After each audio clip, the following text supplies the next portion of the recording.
আসসালামু আলাইকুম। ঝুমুরস cooking diary থেকে সবাইকে শুভেচ্ছা ও স্বাগতম। কেমন আছেন আমার ভালোবাসার বন্ধুরা? আশা করি আলহামদুলিল্লাহ সবাই ভালো আছেন, সুস্থ আছেন। আজকে আমি নিয়ে এসেছি বিকালে নাস্তার জন্য মামা নুডলস রান্না করব। তা আমি কিভাবে নুডলসটা রান্না করি বন্ধুরা আপনাদের সাথে শেয়ার করতে এসেছি। আপনারাও কি আমার মতো এভাবে রান্না করেন? করলে আমাকে প্লিজ লাইক কমেন্ট করে আমাকে একটু জানাবেন। হ্যাঁ বন্ধুরা, এই যে নুডলসটা রান্না করার জন্য আমি কিছু সবজি নিয়েছি, যে বাঁধাকপি, গাজর, ক্যাপসিকাম, বরবটি, একটা কাঁচামরিচ,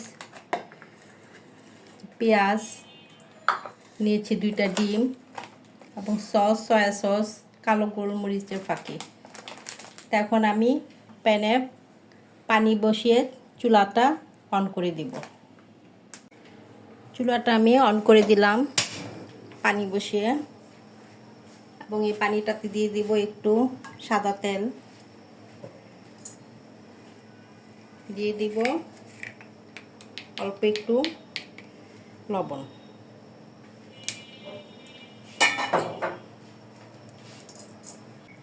অপেক্ষা করব পানিটা বলক আসা পর্যন্ত।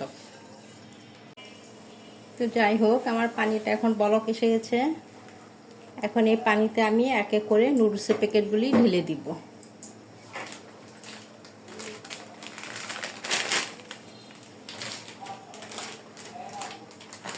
ঢেলে দিলাম নুডলসগুলো।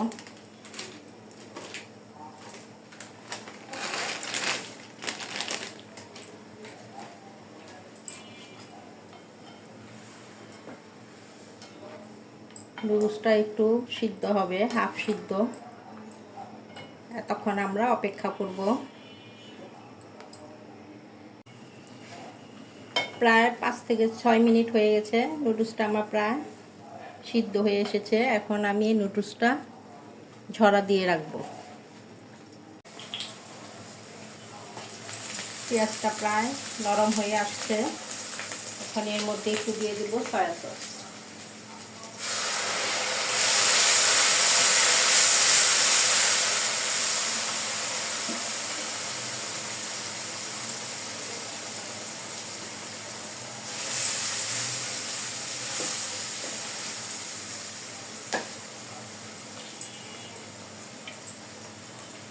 দিয়ে দিব ছোট চামচের 1 চামচ কালো গোলমরিচের ফাঁকি।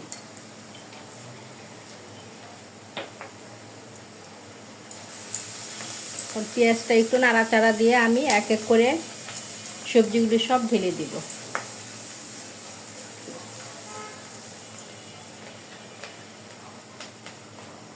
দিয়ে দিলাম বাঁধাকপি, ক্যাপসিকাম, বরবটি, গাজর।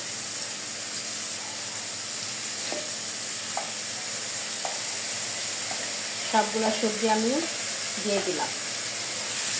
এই সবজিগুলি চুলার আঁচটা বাড়িয়েই রান্না করতে হবে, যাতে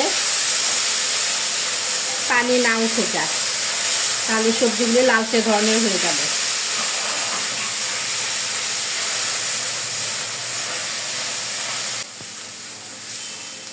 চুলার আঁচটা বাড়িয়ে রেখে আমি সবজিটা প্রায় 5-7 মিনিট এরকম নাড়ার মধ্যে রেখেছি।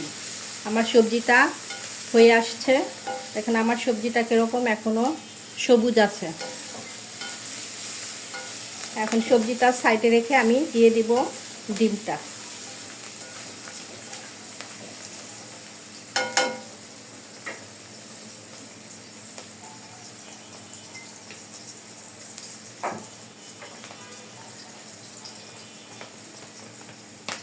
দিয়ে দিলাম চিংড়িটা।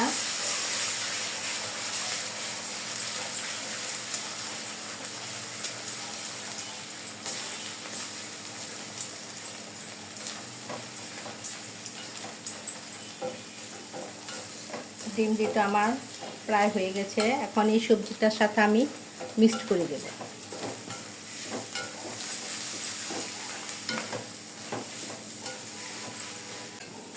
মিক্সড হয়ে গেছে আমার ডিম আর সবজিগুলো সব একসাথে সুন্দরভাবে মিক্সড হয়ে গেছে। এখন আমি সেই ঝরা দেওয়া নুডলসটা ঢেলে দিব।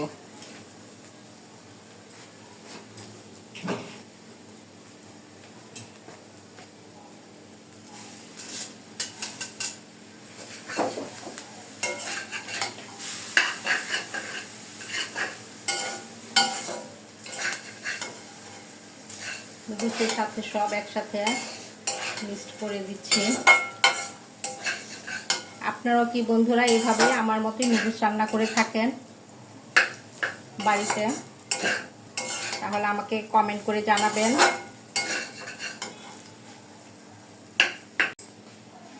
দিয়ে দিব নুডলসের প্যাকেটে যে তেলটা আছে সেই তেলটা দিয়ে দিব।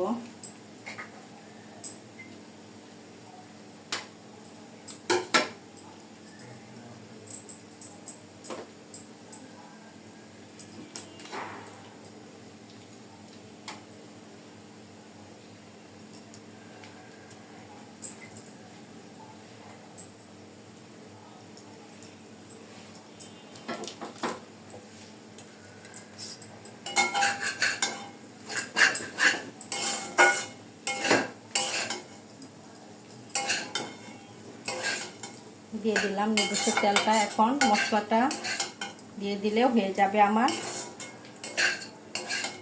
মামা নুডলস রান্না করা।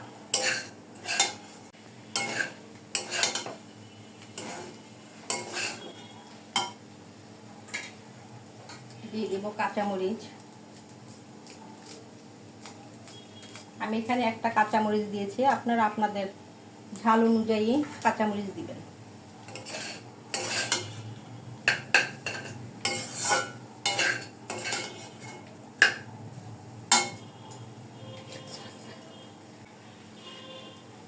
দিয়ে দিব মশলাগুলি।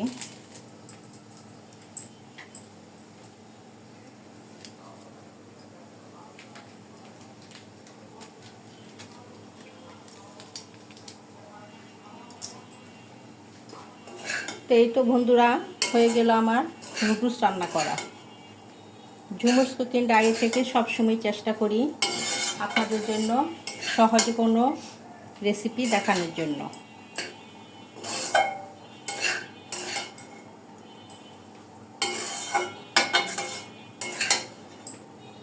কে কোথা থেকে দেখছেন আমাকে কমেন্ট করে জানাবেন। আবার ফিরে আসবো আপনাদের সাথে এরকম কোনো সহজ রেসিপি নিয়ে। সবাই ভালো থাকবেন, সুস্থ থাকবেন। আল্লাহ হাফেজ।